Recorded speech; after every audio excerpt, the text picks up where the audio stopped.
Okay, hello, how you doing? Me again, come back to make one more video. Not sure who was asking about it, but I was told to make the video, so I'm making it. So enjoy.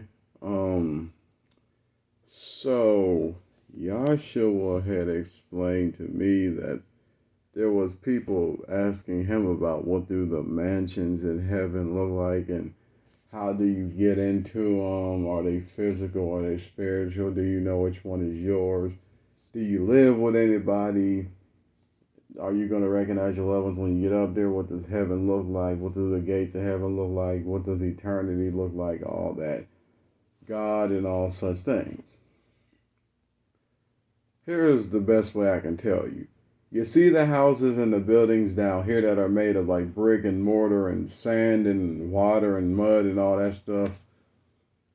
Basically, all the stuff you see down here, like earth-wise, heaven looks just like earth. But if you take away the sin, all the pain and the agony and the frustration and the bad days and the dying and the fakeness and the murder, just take away everything that's wrong with this earth. Everything that's wrong, just wipe away every bad, evil, negative, unnecessary thing that's wrong with this earth. And just put neon everywhere, like brightness everywhere, and people running around happy, joyful, playful, all that kind of stuff, wearing white robes and stuff, and they got their angel wings and their halos back, and then you see the mansions, like the houses and the mansions up down here, up there they're made of solid gold and diamonds and stuff. And the streets are literally made with gold when you get in there. Then it's like the trees are beautiful and they're all plush and fabulous, as such and such community would say. They're all bright and shiny and they're beautiful and the trees flow and they sway. It's just beautiful shit up there. And then the birds chirp and the birds are so beautiful. They look like somebody painted them. And the water is so crystal clear you can literally see through it. And you got frogs and birds and giraffes and elephants and ponies and zebras and lions and doves, all types of stuff. And the flowers, they're very magical and they sing to you. And they sound like, all that kind of stuff. And they sway in the wind and it's like such, it looks, basically heaven looks like a big ass painting, the most professional type. It's like, it's so beautiful that when you get up there, you do not want to leave. So if you was wondering, then yeah, there's technology in heaven because all the stuff that before it comes to earth, it's in heaven. Then God just puts it in the mind of a human to create it and bring it down here so mankind can have it. But before mankind has it, it's up in heaven. So iPhones and cars and stuff and video games and stuff, all that stuff is in heaven. It's just up there, you play it for the simple, relaxation and, bonding time with people. Or you go to the parks up there, the movie theaters, all that kind of stuff. Basically, all the stuff that's on earth is up in heaven. It's just no sin. None. Nothing.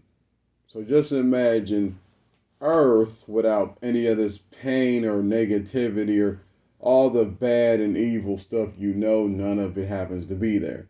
Then all your loved ones are up there and they're healthy, there's nothing wrong with them. And if you lost a loved one to a really, really messed up and bad situation, you see them up there, they look like nothing ever actually happened to them. Nothing.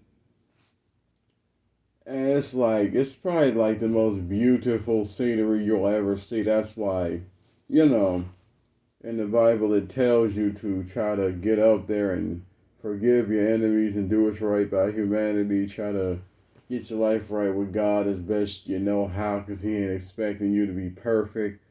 Learn the truth and try to let shit go and forgive your enemy. Not easy, but it's possible. Not easy, but it's possible.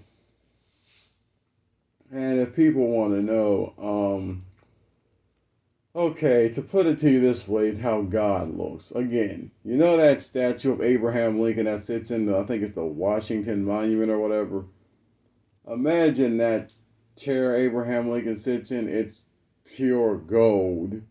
And there's a being shaped like a human of pure light sitting on it.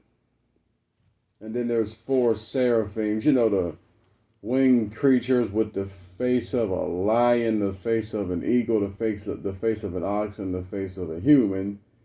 And if I explained this correctly before, which I know I did because he told me this, the face of the lion represents courage, the face of the eagle represents wisdom, the face of the ox represents hard work, and the face of the human represents I cannot remember what the human face represents, but it's something very deep. Oh yeah, man being one to God.